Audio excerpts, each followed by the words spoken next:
மக்கள் தொலைக்காட்சி நேயர்களுக்கு இனிய வணக்கம்.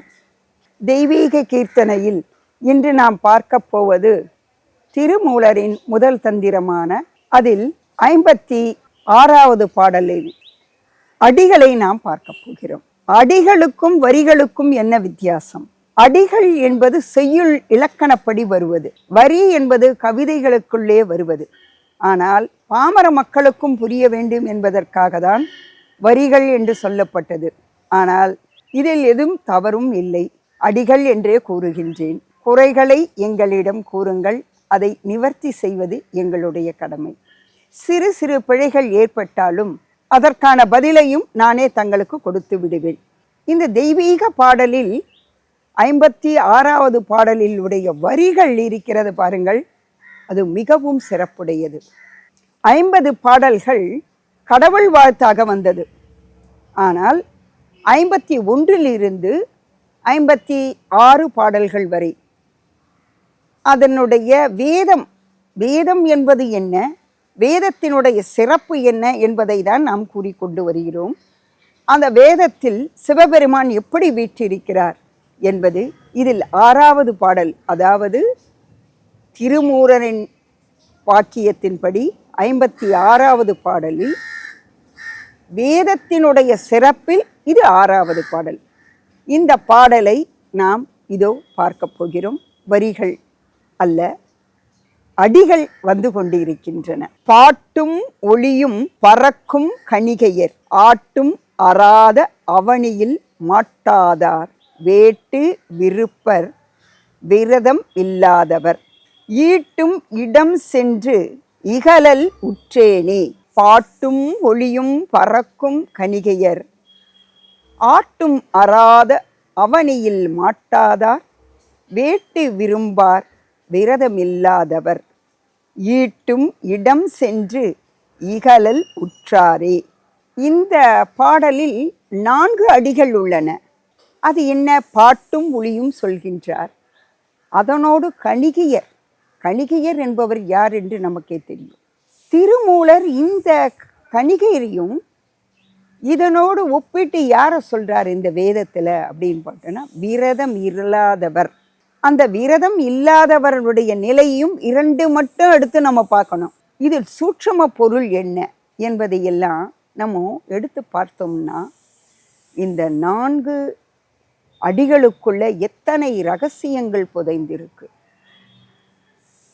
ஒரு நடன பெண், இசையும் நடனமும் அந்த காலத்தில் இருந்து இன்றைய வரும் பார்த்தோம்னா, இசையும் நடனமும் நம்முடைய 2 கண்களாக பாவிக்கப்பட்டது.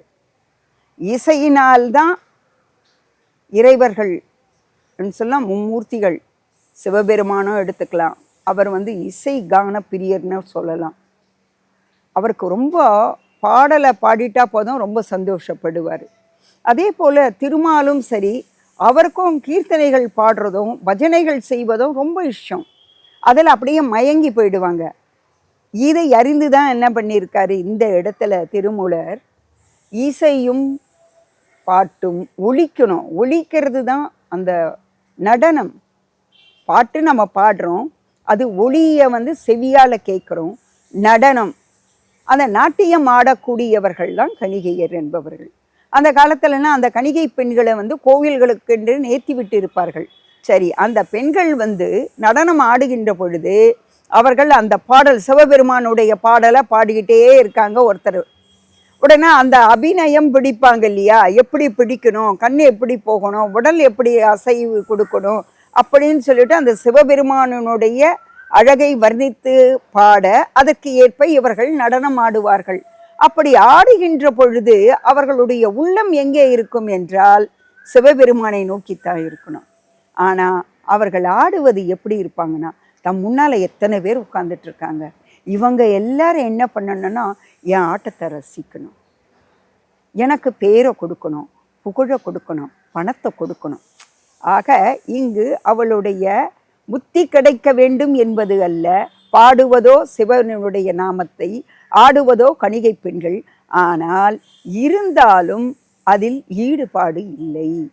இதை கொண்டு வேதத்துக்கு ஏன் கொடுக்குறாரு அப்படின்னு கேட்டிங்கன்னா, விரதம் இல்லாதவர்கள்.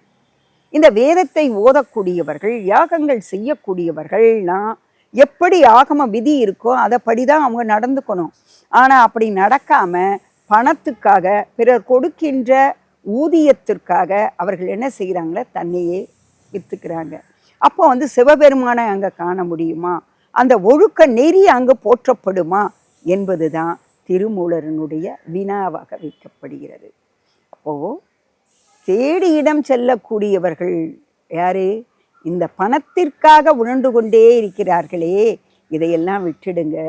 அது கணிகை பெண்ணாக இருந்தாலும் அந்த ஆடல் எப்படி மயங்குகிறார்களோ அதுபோல இந்த வேதம் ஓதக்கூடியவர்கள் பெரிய பெரிய பணக்காரர்கள் கொடுக்கக்கூடிய பணத்திற்காக அந்த வேதத்தை அவர்களுக்காக பயன்படுத்துகிறார்கள்.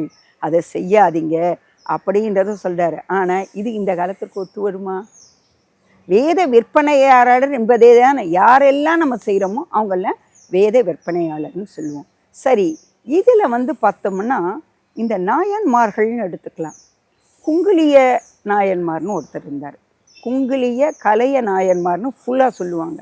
இவர் வந்து என்ன பண்ணுவார்னா, இவருடைய இயற்பெயர் வந்து கலையன். இந்த கலையன் என்பவர் என்ன செய்வாருன்னா, அந்த குங்குலியம் என்பது இப்போ அகல், அப்புறம் வந்து நம்ம சாம்பிராணி இதையெல்லாம் வந்து போட்டோன்னா ஒரு விதமான வாசம் வரும். அந்த வாசனை வந்து சிவபெருமானுக்கு டெய்லி அவர் போடுவாராம்.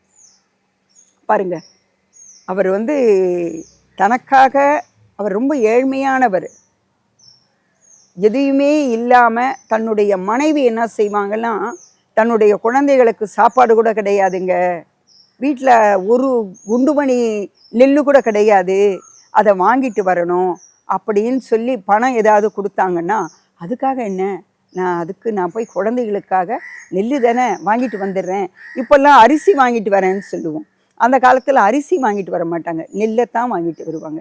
நெல்லை வாங்கிட்டு வந்து வீட்டிலேயே உரலில் குத்துவாங்க, இப்படி குத்தி புடைக்கிறதுன்னு சொல்லுவாங்க. அதுக்கப்புறமா அதை புடைச்சி அதை தவிடு தனியாகவும் அரிசி தனியாகவும் எடுக்கக்கூடியது காலகட்டம் தான் அந்த காலத்திலலாம் இருந்தது.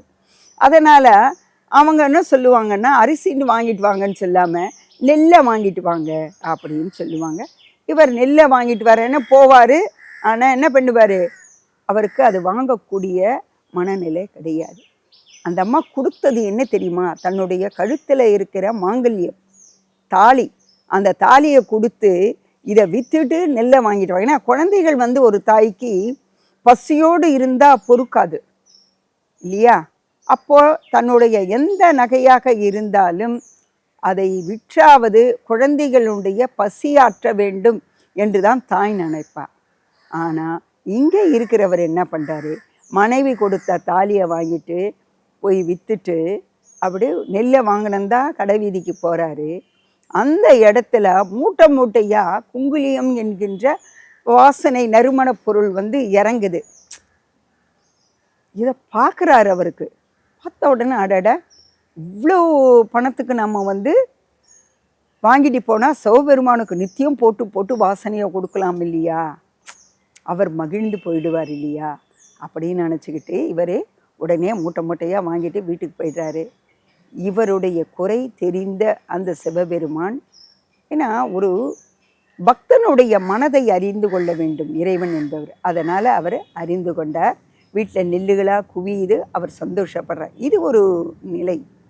ஆனால் இதுவே வந்து சோழ மன்னர் என்ன பண்ணுறாரு, ஒரு ஜடாதர் என்ற கோவிலில் வந்து ஒரு சிவபெருமானுடைய நிலை வந்து, அவர் சிவபெருமான் லிங்கமாக இருக்கார், அது அப்படியே கொஞ்சம் சாய்ந்து இருக்கு. உடனே அரசர் என்ன பண்ணார், இப்படி சாய்ஞ்சு போச்சு இதை நிமித்தணும் சிவலிங்கத்தினுடையதை அப்படின்னு சொல்லிட்டு யானை குதிரை இதையெல்லாம் சங்கிலியாக போட்டு இழுக்கிறாரு, ஒன்றும் முடியல, அது நிமிரவே இல்லை. அந்த இடத்துல இந்த கலையன் என்பவர் போகிறாரு. போன உடனே, என்ன நீங்கள்லாம் இப்படி பண்ணுறீங்க, நீங்கள்லாம் ஒதுங்குங்க, நான் இழுக்கிறேன் என் சிவபெருமானை அப்படின்னு சொல்லி அந்த சங்கிலியை தன்னுடைய கழுத்தில் அணிஞ்சுக்கிட்டார்.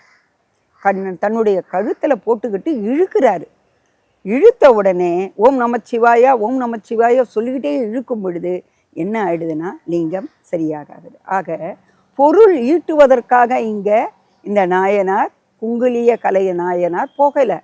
அவருக்கு சிவபெருமானுடைய பக்தி, இந்த பக்தி தான் இதை நாம் செலுத்த வேண்டும் என்பதை நம்முடைய திருமூலர் அழகாக சொல்லியிருக்காரு.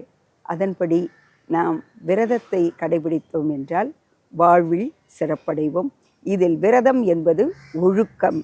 அந்த ஒழுக்கத்தை கடைபிடிப்போம் என கூறி வாய்ப்பளித்த மக்கள் தொலைக்காட்சிக்கு நன்றி, வணக்கம்.